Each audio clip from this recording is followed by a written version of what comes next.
Order! Order! You are an incorrigible delinquent at times. Behave yourself, man!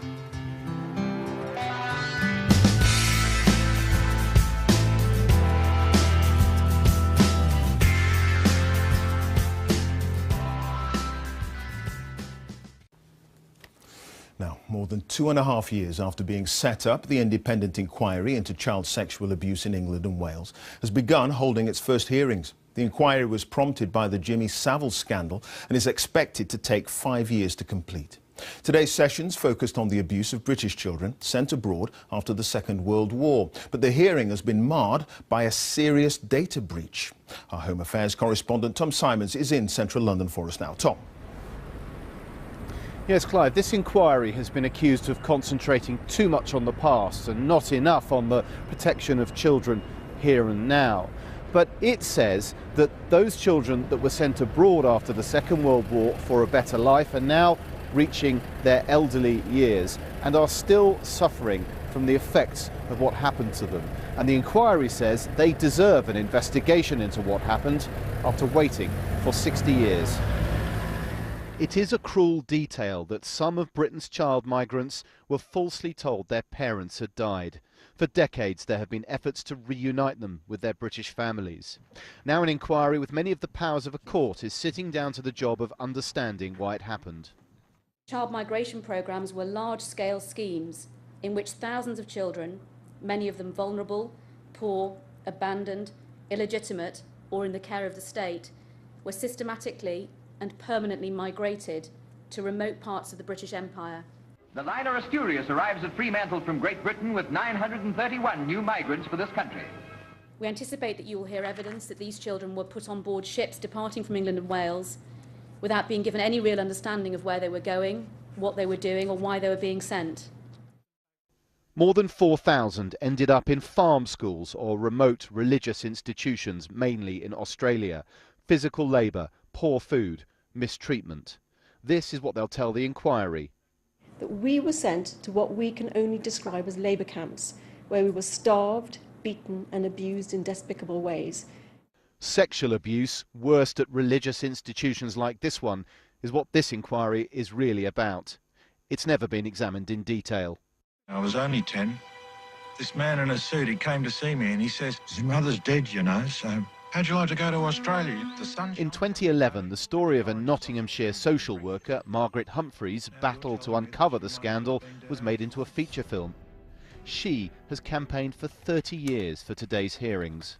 We want to know what's happened, we want to know who did it, and we want to know who covered it up for so long. Of course we need to know about it. There are consequences for children today. But this is just the start of something bigger. This inquiry will cover abuse in Lambeth and Nottinghamshire children's homes, schools in Rochdale, custodial institutions, residential schools, and both the Anglican and Catholic churches. Yet resignations and controversy have delayed this work.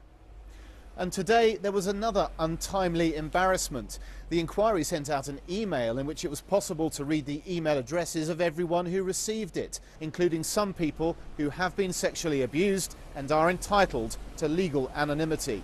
The inquiry has had to report itself to the Information Commissioner. These are the very people that we're supposed to be relying on to keep our data safe, especially the details about our abuse.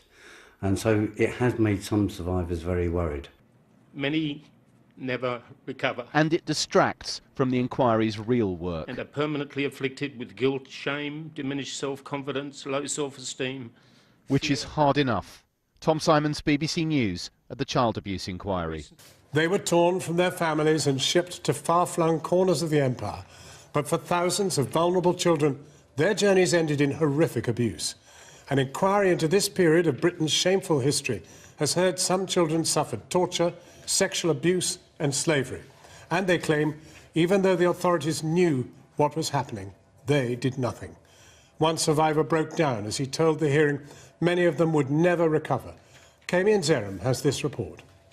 I'd be surprised if the figure of the rate of sexual abuse of children... David Hill, separated from his mother when he was 12 and sent to Australia, addressing the inquiry into historic child sex abuse. The second thing I hope this inquiry can do is promote an understanding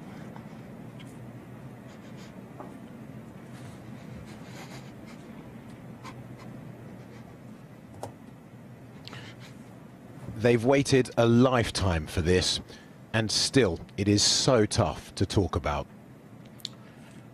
Of the long-term consequences and suffering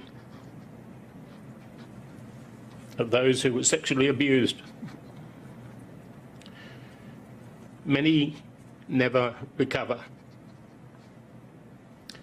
and are permanently afflicted with guilt, shame, diminished self-confidence, low self-esteem, fear and trauma. 40 boys and girls are saying goodbye, and the Australian Deputy High Commissioner speeds them on their way down under. These youngsters... Starting way back in the 1600s, 150,000 British children were scattered across the colonies, to Canada, to New Zealand, to Australia, as part of official child migration programs. Yes, they're feeling happy, their hopes are high, their future bright. But some claim that at farm schools like the now notorious Fairbridge, as many as 60% of British child migrants were abused. In 2015, Fairbridge survivors won a £15 million payout, the largest in Australian legal history. And back in the UK, in 2010, on behalf of the British government, Prime Minister Gordon Brown offered an apology. We are truly sorry. They were let down. We are sorry they were allowed to be sent away at the time they were most vulnerable. We are sorry that instead of caring for them, this country turned its back. And we're sorry that the voices of these children were not always heard. And most importantly, 12 of... Some of the victims have now passed away and will never be heard. Today marks the first of 13 separate inquiries into historic child sex abuse. David Hill wants more than apologies. He wants the truth. We'll never be able to undo the great wrong that was done to these children. But what is important to the survivors of sexual abuse is where this inquiry is satisfied with the evidence, name the villains. Many of them are beyond the grave and therefore beyond the law, but it would bring a great deal of comfort to the people who as children were victims of these people if they were named and shamed. Thank you. After years of delays, the inquiry into historic child sexual abuse has finally begun. But the background to this, in fact, goes back centuries. It starts with how British authorities tried to build the empire. They deported white British children to try and build white British colonies. And the inquiry heard today how these children were systematically abused. My name is Alexis Jay, and I'm the chair of the Independent Inquiry. It is for Professor Alexis Jay and her team to evaluate these claims of systemic abuse. She is its fourth chair, and the inquiry's been beset with problems. Some say it's just too big and unfocused, with 13 separate strands. It was set up by Parliament, but one of the main survivors groups pulled out, describing it as a botch job. And today, an email was sent, accidentally naming potential victims. But it has now started, with the British government providing its first statement. Child migration is wrong, their lawyer told the inquiry. It should not have been sanctioned or facilitated. Kamian Zeram reporting. Well, joining us now is Oliver Cosgrove, who was selected to be sent to Australia in 1952 at the age of 3, travelling when he was just 4. There he was subjected to sexual and physical abuse throughout his childhood at the hands of the Christian Brothers who ran the school he attended. Today his lawyer spoke to the inquiry on his behalf. Oliver Cosgrove, can you remember the ship? No. Can you remember arriving in Australia? No. And is that because you chose to rub it out? It may have been. I'm not sure. I'm told by medical people that I had selective amnesia at the time.